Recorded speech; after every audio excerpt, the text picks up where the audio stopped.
show. Trump's recent claim that judicial impartiality was incompatible with hot Latin blood was outrageous enough for Paul Ryan to break out the R word.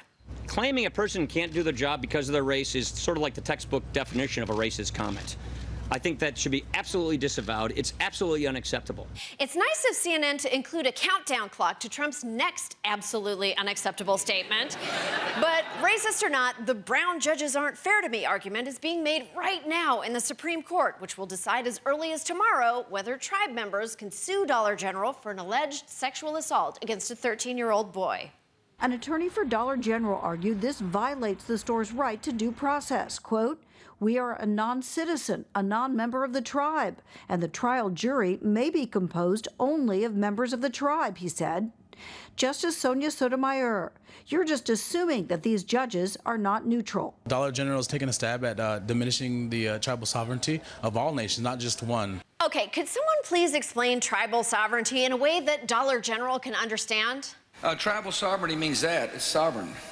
I mean, you've been given sovereignty and you're viewed as a sovereign entity. Well said.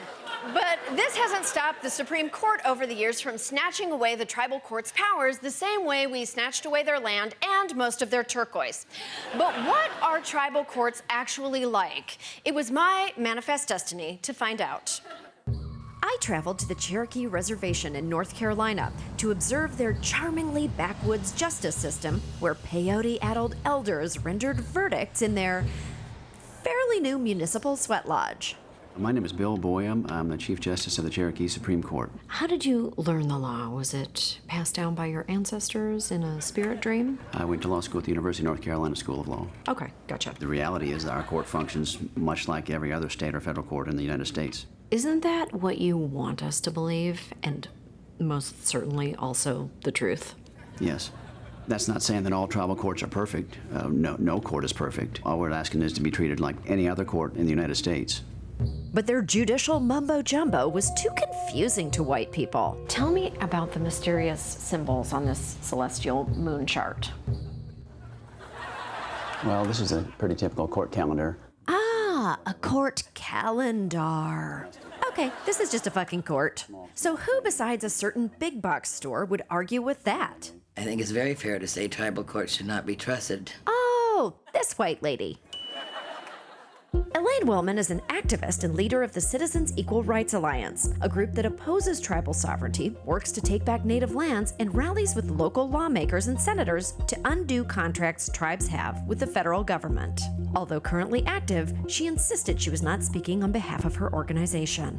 Tribal government controls tribal court, and tribal governments would like to have all the white people off their reservations. Okay, because it sounds to me like the tribes just want us to go to their courts and follow their laws when we're on their land. They're all a threat to the U.S. Constitution and the private property rights and the civil rights of American citizens. You make them sound so powerful. They are. They're not. In fact, tribes have some serious judicial limitations imposed on them by the Supreme Court.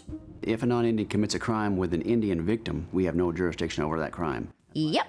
Non-tribal people can pretty much do what they want on tribal land and get away with it. I'm unaware of any other courts in the world that don't have jurisdiction over their entire territory. You could punch me in the face and there's really nothing I can do about it. I've never had permission to punch a grown man before, but I feel like you're asking me to. Not asking, but Yeah. I'm just using it to illustrate. What if I that urinated on your house? We could not charge you in tribal court for that. I could graffiti your face. Yeah. Can I re-steal your land? Uh, Could I vandalize your mom? you could punch her.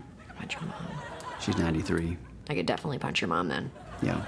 Here's how it works. Let's say I punch his 93-year-old mother. She calls the cops, but they can't charge me because I'm a white lady and I don't have to follow their stupid rules. So she tries the feds, but they don't want to take the case because it's so small. So the only recourse she has available is to sue for damages in tribal civil court. But that's a recourse that big box stores like Dollar General want to take away for good at the Supreme Court. Should the tribe be able to sue Dollar General in this case? I would say no. But Dollar General signed an agreement with the tribe. Yes, they had an agreement. But I guess we're used to breaking treaties with the Native Americans, so one more is not going to hurt. that's your statement, that's not mine. No, it's definitely my statement. Yeah. I'm definitely saying that. Yeah. I am 100% Yeah. saying that. Well, also, I'm more of the belief that all sides have broken treaties. Advantage was taken on both sides. It's true. We may have gotten all the land, but they got all the sports teams.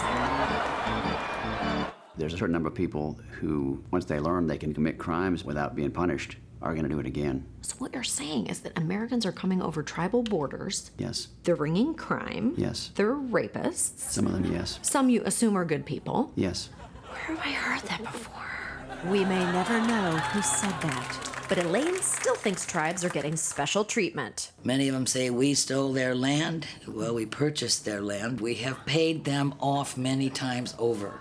This free ride doesn't last forever. Well, so far it has. If we always owe them because we always stole their land and they were here first, what incentive do they have to forgive or go forward? Well, they were here first. Isn't Yeah. that something?